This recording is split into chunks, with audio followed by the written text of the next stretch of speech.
boycott Bank of America. That's right, Bank of America. Occupy Wall Street was obviously one of the big stories this year, and while we headed to downtown New York and other cities to capture the anger, we wanted to get a more nuanced understanding about what was driving these protests. We tracked down and brought you the story of one of the anonymous architects behind the movement. This is what it looks like, and as you can see, we have 13,000 followers, and that's 1,000 more than yesterday. She calls herself Womyn, an out-of-work single mom who helps manage a website that became an important hub for those now calling themselves the 99%. This is resonating with people in a way that I've never seen any kind of action. We have, at this point, 54 pages of these, and they keep coming. Many criticize these protests for not having specific demands. But in the shadow of Occupy LA, we met Kristen Christian. She started an online campaign to protest big bank bullying and get people to move their money to local credit unions. We are done with your mismanagement of funds and unethical business practices. We are choosing to move our money to the local level where it will be used effectively and ethically to create growth within our own local communities. Meanwhile, Molly Catchpole started an online petition to protest debit card fees from Bank of America. And it would grow by like thousands every couple of seconds. There'd be thousands of other people who signed on. She hand-delivered more than 100,000 signatures to a Bank of America branch. And after our story ran, B of A said it would drop these new fees. As we reported on the displacement and uncertainty of our current economy, we often came across men and women struggling to stay afloat amidst the turbulence. In their stories, we could see larger forces at work: outsourcing, failed promises, maybe even fraud and discrimination.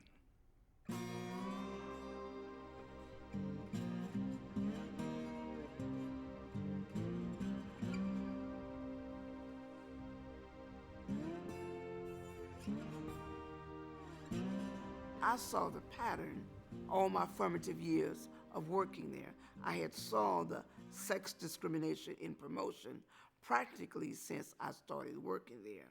They were denied equal pay, they were denied promotion, they were denied it despite the fact they were good or better workers than the men that they were working alongside. Brad Seligman is the lead attorney for the Dukes case. He began hearing stories like Betty's from scores of Walmart's female employees in 1999. Walmart does not deny that there may be isolated instances of discrimination, but at worst, bias exists, if at all, at only a few stores. And this brings us to the central issue now in Walmart versus Dukes. How far do plaintiffs in class actions need to go to prove that they should be allowed to band together? I didn't think that Walmart would take us to the Supreme Court. The working poor, we are working poor women.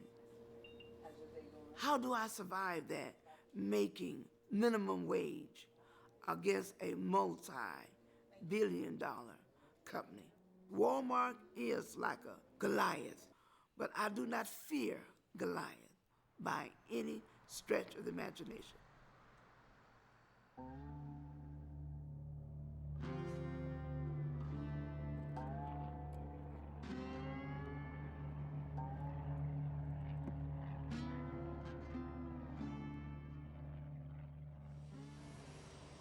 When President Obama went to India last fall, a major item on the agenda was promoting trade deals as a way, it was said, to generate jobs back in the United States.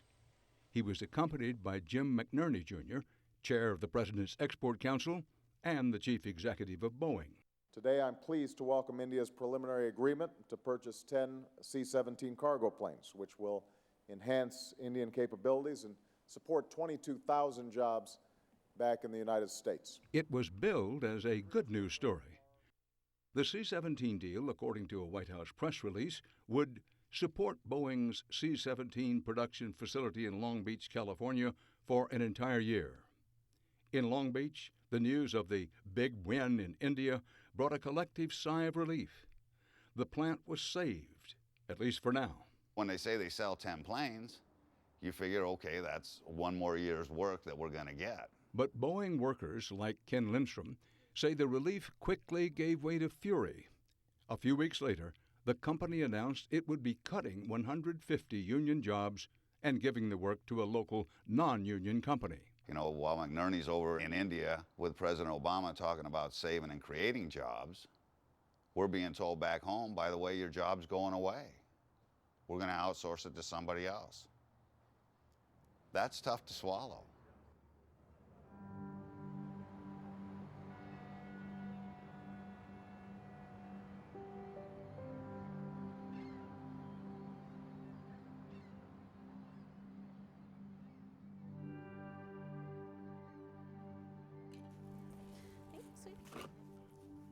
I never had to worry about getting a job, ever.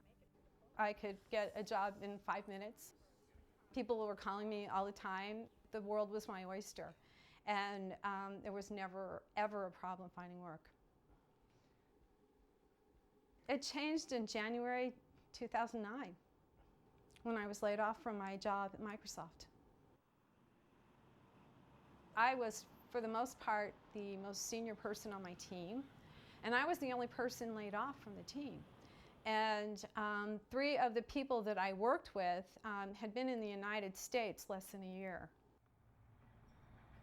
In 2008, I came down with cancer in March and went on long-term disability for 6 months. And when I came back, a week after I came back, they laid me off for good after 23 years. I guess it was in the beginning of January. I was told that we're hiring 2 people from our service center in New Delhi, India, to come here and to help back me up because I was the only person doing my job. And so they brought these 2 guys over, and about a week after they were brought here, I was pulled into an office and told that I had 45 days to train these guys on how to do my job because I was being let go. I didn't hate the Indian workers. I know that they're trying to support their families the same as I am, but it still bothered me that U.S. workers were losing their jobs because these contractors were taking that work from them. They treated me as if I was a corporate asset. So once I got to a period where the cost benefit according to them was negative, I was cut loose. The reason that I feel that employers are taking advantage of this system and not finding Americans is because they don't have to. It is not the law. And we didn't just cover the job story from the United States.